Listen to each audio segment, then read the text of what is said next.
Kumusta mga ka-Discarte Chicks? Welcome back sa ating YouTube channel. And sana ay nasa mabuting kalagayan po kayo ngayon. So guys, isa na namang mainit at malaman na usapan ang hatid natin ngayon. Oo, mainit pero educational. Syempre ngayong araw gusto kitang tanungin, pagkatapos ng gabi ninyong dalawa, masaya ba siya o ikaw lang ang masaya? Akala mo lang okay siya, pero deep inside, bitin pala. Nakangiti nga, pero may galit sa loob. Parang smile na may sumpa. Ka-Discarte Chicks, mahirap yan. Kaya ngayong video, bibigyan kita ng 5 senyales kung paano mo malalaman kung hindi mo siya napasaya sa kama. Ayaw natin ng pa-fall sa performance. Gusto natin pataas hanggang sa sukdulan. Pero bago tayo magpatuloy, i-comment mo muna kung taga saan ka para malaman ko naman kung hanggang saan ang abot ng ating diskarteng usapan. At syempre huwag mo kalimutang i-like ang video na to, mag-subscribe at i-hit ang notification bell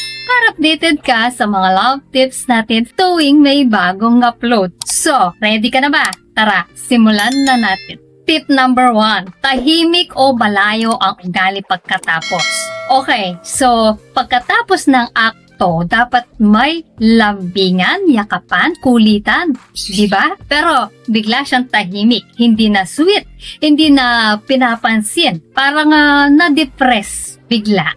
Ka-Discarte Chicks, kung parang naka-aftershock siya ng lungkot, baka hindi mo siya napasaya. Kasi kapag nasatisfied ang babae, may afterglow yan. Yung tipong naglalambing, gusto ka lang yakapin, minsan pa nga kakandado pa sa'yo ng legs. Pero kung pakiramdam mo ay parang kasama mo na lang ay multo ng disappointment, baka hindi mo na ibigay ang hinahanap niya. So tip number 2, hindi siya nag-initiate next time. Lalaking lalaki ang pakiramdam mo after. Pero, bakit parang umiwas na siya kinabukasan? Yung tipong dati, siya pa nagsisend ng halika na dito. Ngayon, ay sorry, may period ako. For the 3rd time this month, ka-Discarte Chicks, kapag biglang ayaw na niyang maulit ang experience, baka hindi siya nasatisfied. Hindi mo na hit ang G-spot ng performance. Connection, rhythm, timing, effort. Sa panahon ngayon, hindi sapat ang bilis. Hindi rin sapat ang laki.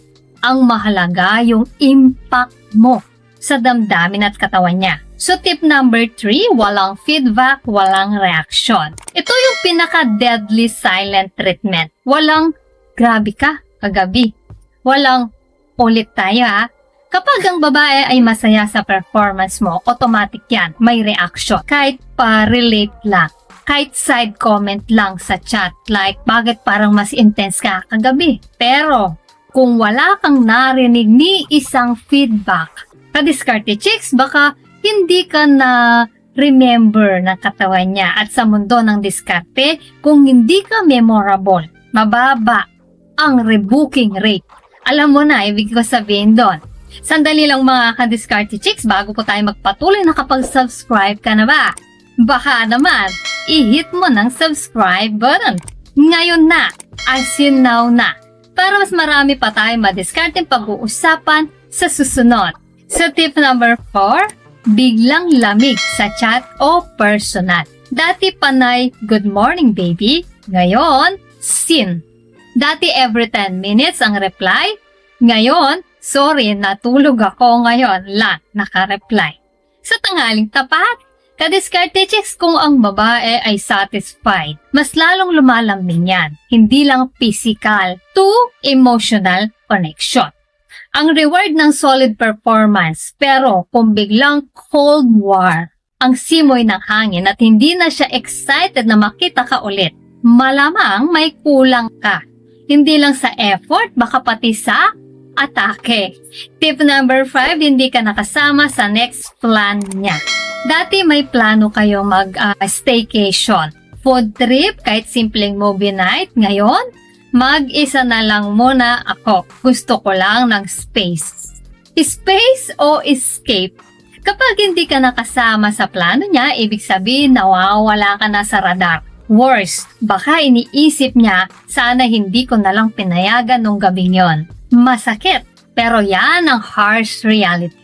Ang babae kapag di na-satisfy, emotional, withdrawal agad. Hindi tulad nyong mga lalaki na minsan okay na kahit mabilis. Sila gusto ng effort, timing at tunay na connection.